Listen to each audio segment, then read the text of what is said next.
WOOZA. It's Drive with Tony Shira. Sijui tunahitaji hii show. Ni za ndani Marekani, raw and uncut. Nikipasha yanayojiri, yanavyojiri, yanapojiri. Just before he got cut, I'm sorry, there's a call that came in. And so we couldn't resume on the same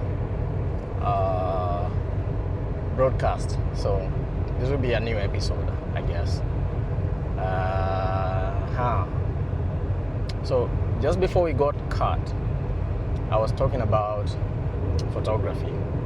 I was talking about friendship. I was talking about Miss Birmingham. I was talking about all those things. And the reason I was talking about photography is because Birmingham has something to do with all of this. The modeling business has something to do with everything that I am, honestly. And I spoke about my friend and friends that hold your hands and mentor you, coach you, and open opportunities for you, right? So just look, enda kwa hiyo episode imepita, utaona like what I was really talking about.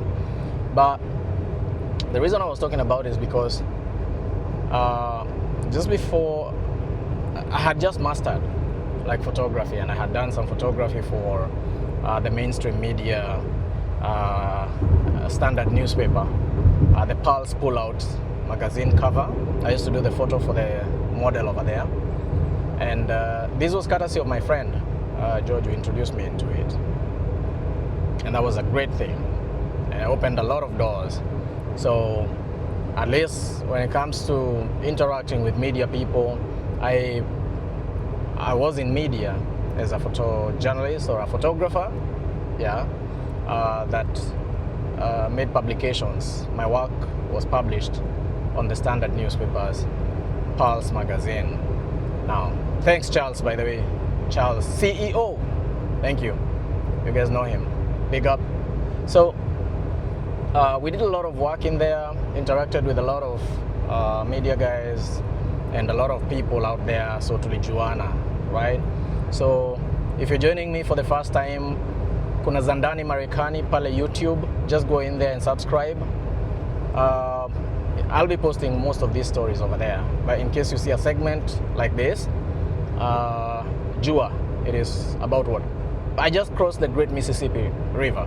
So, the Great Tennessee, sorry, did I say Mississippi? Tennessee, yeah, Tennessee River.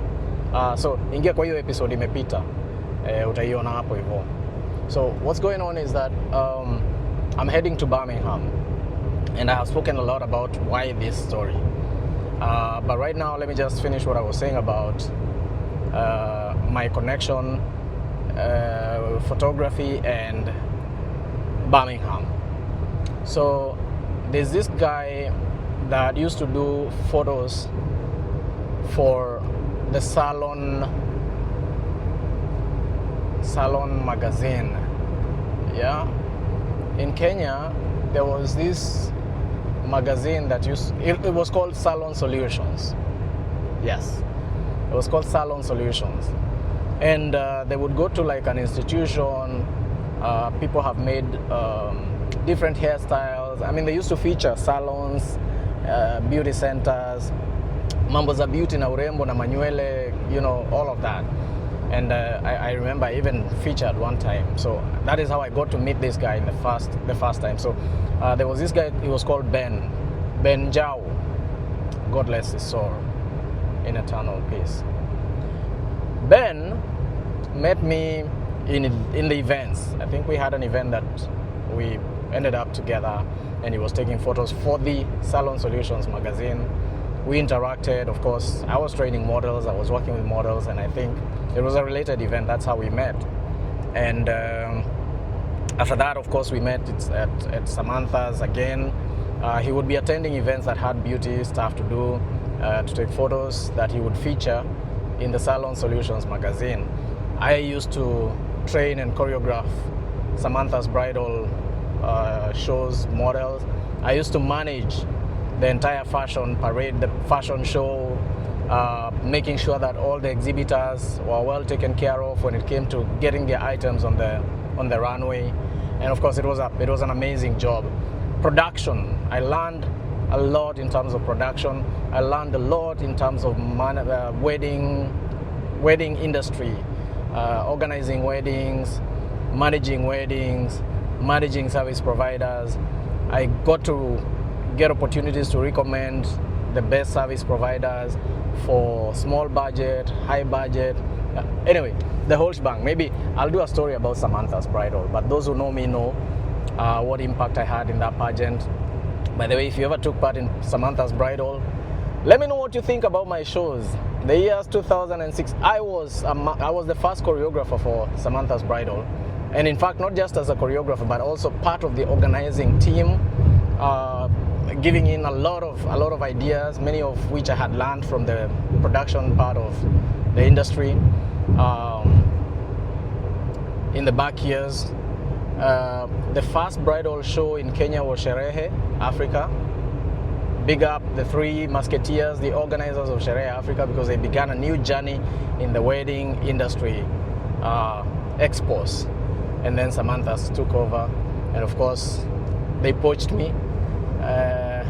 I served both because for me, I'm a service provider, and I do the best that I can whenever I can. Oh, look at this scenarios on the right. Look at that. That is a massive construction. They are just guarding the road. Yeah. Oh, it's actually natural rock, nivelisme sediment, or something like that. Okay, anyway, so looks like we're going through a big forest out here. Anyway, Cullman County, entering Cullman County. Okay, so I'm 57 miles from Birmingham, yes, or something like that. No, 62 miles from Birmingham Airport. That is where I'm meeting with my friend that is going to take me to meet the people in Birmingham, right? So, anyway, we'll talk about Samantha's Bridal later, but I'm sure those that took part in the show in the years that I organized it, I believe we had a good time. Yes, we had a good time. It is one of the shows that I would choreograph. Everybody was on point. The sound guys, the lights guys, homeboys, big up yourself. Pete, big up yourself. Anyway, we'll go back. We'll discuss that. I mean, I think I have so much to talk about, manze. Sijui. And maybe when I take these long trips, kama hii, these should be the times that I share some of those very long, unwinding stories, so you guys can know part of my history and experiences that I had. So yeah, so we had met with Ben Njau.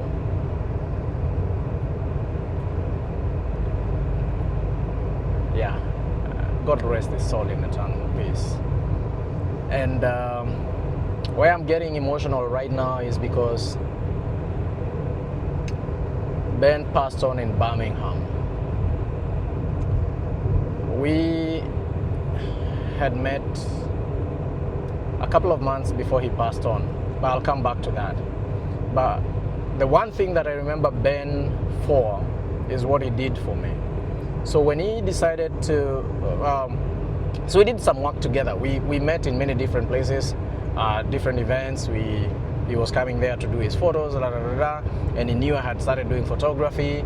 I had just moved on to Uniafric House, the studio that previously was owned by Boniface Mwangi. Boniface Mwangi, by the way, pole sana for whatever happened to you.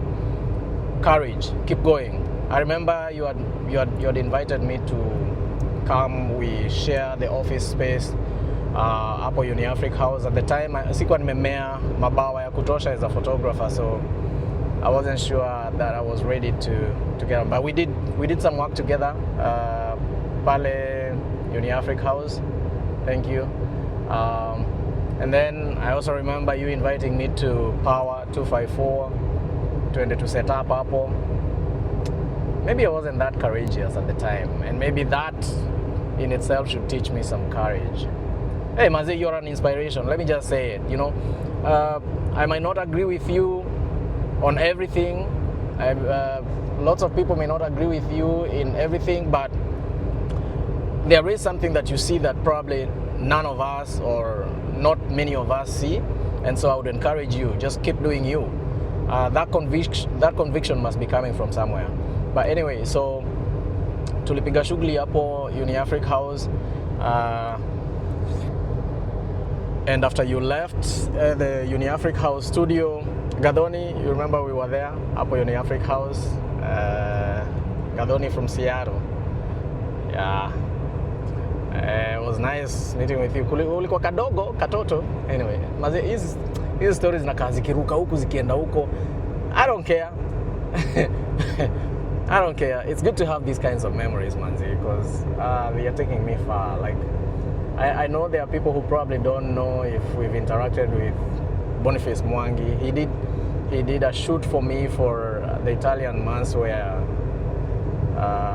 shop. Back in the day when I used to model, he used to work for Standard also those days as a photojournalist, and he had this bike that inspired me. I also owned a bike, so at some point tulikuwa tunakutana kwa garage ingine hapo kwa Boy manze, Willy. Anyway, tulikuwa tunakutana pale kwa Boy ku compare notes. Like I had a dirt bike, a 650 KLR, 650 cc. Hey, big machine. Wale wanaijua hiyo bike, put your comment. If you ever rode my bike, if you ever saw it, the big blue bike, weka comment hapo uniambie what you feel. Hiyo kitu ilikuwa inaguruma maze, magari zinapiga tu mabu. Anyway, let me not digress. So Ben knew that I used to take photos from UniAfric House. Hiyo place tulikuwa tunashare na Boniface Mwangi, and just right after Boniface Mwangi left, tukaendelea na the person that took over. One guy that you guys probably might know is called James Ayugi, popularly known as Panaito. If you guys don't know, that is the guy behind eCitizen. So we hung out, we spent many years, we hung out, we worked together. And by the way, before Panaito came to the UniAfric studio, after Boniface Mwangi left, Panaito was developing my first website, Akiwaburu. Okay, that's how far we come. Yes, James Ayugi, Panaito's company, ilikuwa inaitwa Webmasters, I think it's still called Webmasters, were the guys that I had given my website to develop for me, wakiwa bado buru, right? Those are many years ago. So that's the story for another day. But that is where I was. So we took over after Boniface Mwangi left.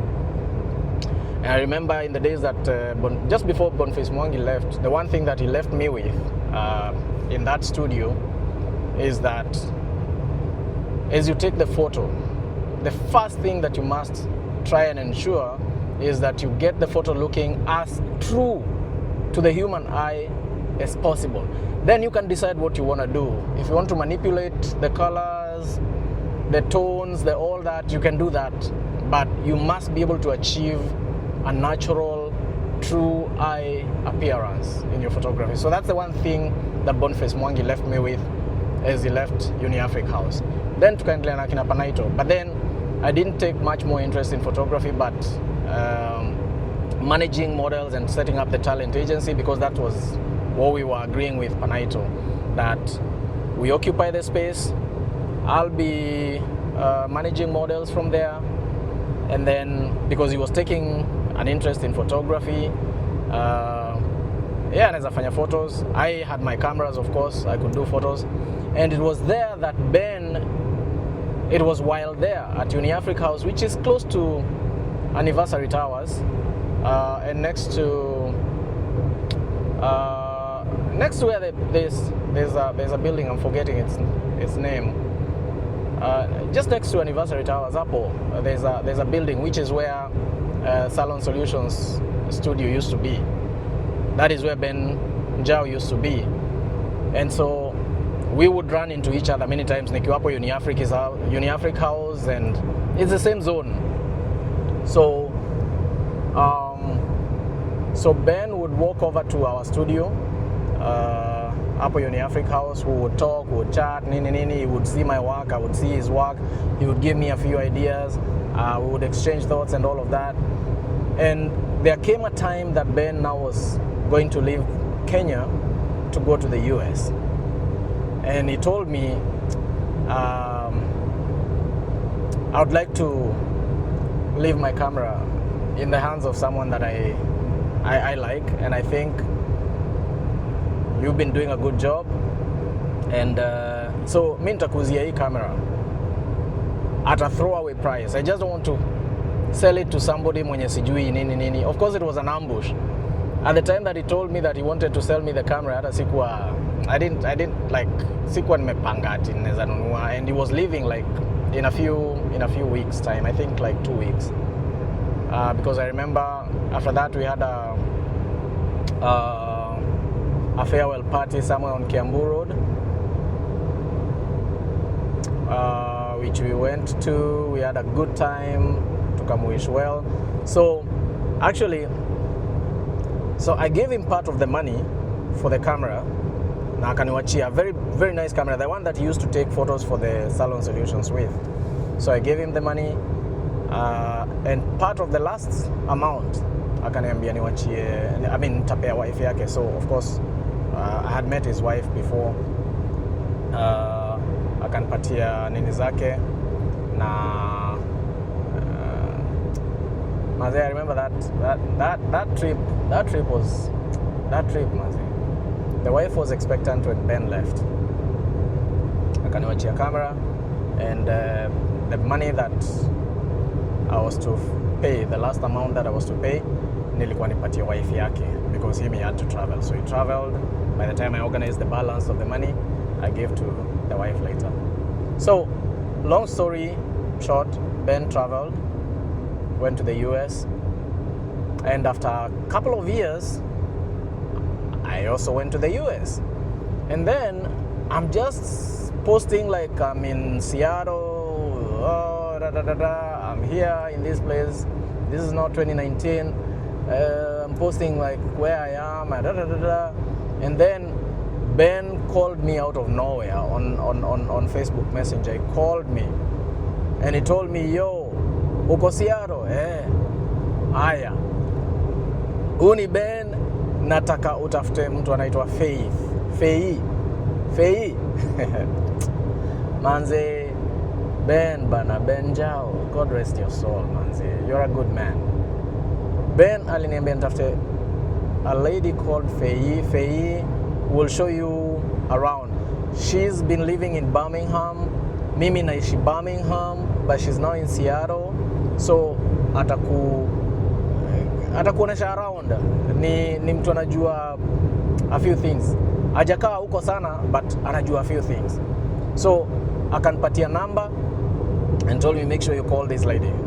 So I called her, and Faith took me up, like kunionesha the Kenyan. She took me to the community. She took me to the Kenyan community. You know, I'm new, my cousins wanaenda job, sina place ya kwenda. Faith would come and pick me, tunaenda places, kwa events, kwa nini. I love you, Faith maze, thank you so much. I met you courtesy of Ben. It was so unfortunate that the next time that we met, Ben was at our friend Kehiu's wedding, where Ben was one of the wasimamizi, so he came to Seattle. We had a good time, we met. He was so happy that I was there taking photos for that wedding. I was covering that wedding as a photographer. Ben was so happy for me. Akaniambia, in fact, now sasa mimi ni mteja nipige picha. You know, can you imagine that moment? The person who sold you the camera, before you even had the confidence to know that you're good enough, but he trusted you so much that he decided, this is the guy I want to leave my camera with, giving it to me. I like to say it that way, because bei yenye aliniuzia for the value of that camera ilikuwa ni kunipea camera, okay, pamoja na lens na nini, you know, na bag na cards na nini. He literally handed over the camera to me with everything that I needed. So anyway, so nikampiga picha kwa hiyo harusi. We had a good time, we had a good chat, and then akarudi Birmingham, which is 46 miles na hapa juu mahali naenda. I don't know where in Birmingham he used to live. I'll definitely ask the people that I'm going to meet in Birmingham. And after that, when he went back to Birmingham, a couple of months later, I just learned that Ben had passed on. May God rest his soul in peace. So I was, just before we got cut on the earlier clip, I was just saying, there is something very personal and that makes me emotional about Birmingham. So there was the hype about Mr. and Miss Birmingham going on. You can see that earlier episode. And then there is this Ben story who used to live in Birmingham. He passed on in Birmingham. Never went back to Kenya. I'm going to Birmingham. I'm gonna come to Birmingham. I'm meeting the Kenyans in Birmingham, East Africans in Birmingham. This is courtesy of Lemfi though. This time I'm going to meet the East Africans in Birmingham. We've organized with one of the big names up there, a gentleman who used to run a radio station in Birmingham. He's called Mr. Muchaba, Peter. We'll see as many people as we can interact with. I am sure there's going to be someone who can tell me about Ben. And then, interact with them. So ideally what's going to happen is we're going to have dinner with the East Africans that I'm able to meet. When I go to a place, I like to also establish a relationship with the community there, because I cannot be here. Look at the rocks. Look at the rocks on the right. Yeah, that's what I was thinking was constructed, but ni kama ni mawe zimejipanga panga hivyo. Anyway, so I usually go to a place, a new city, try beforehand to coordinate with locals so they can get me the community leaders, the influential people from the entertainment industry, the clergy, sports, a restaurant or business owners where East Africans frequent. Then we have dinner with them. We tell them about Lemfi, the benefits that Lemfi as a money transfer company, an online money transfer company, does. The benefits of using Lemfi to send money and move money between ourselves out here in the US. You can send money to Kenya, to Tanzania, to Uganda, to Rwanda, to Ethiopia, and those are the countries that I represent as a US manager for this. So when we go out there, I like to meet as many people as I can who can be able to continue the work in that area. So we get online partners, people who can help us keep the word moving, so that we get more people using the platform. It has best benefits, by the way, guys. You can send up to $8,000 per day using Lemfi, right? That's big, right? $8,000 per day using Lemfi. We can transfer money between each other out here in the US. It's through the peer-to-peer. If you're from Kenya, you can send money to Kenya and receive money from Kenya, right? That's a big one also. You can utilize the pay bill and till number features, the M-Pesa pay bill and till number features. And interestingly, until just a couple of weeks ago, you would only transact by sending the money that was in your wallet, because we have a wallet feature on the app. So this time you can transfer money from your bank account, straight from your bank to the recipient. So you don't have to load or top up your wallet to be able to send money.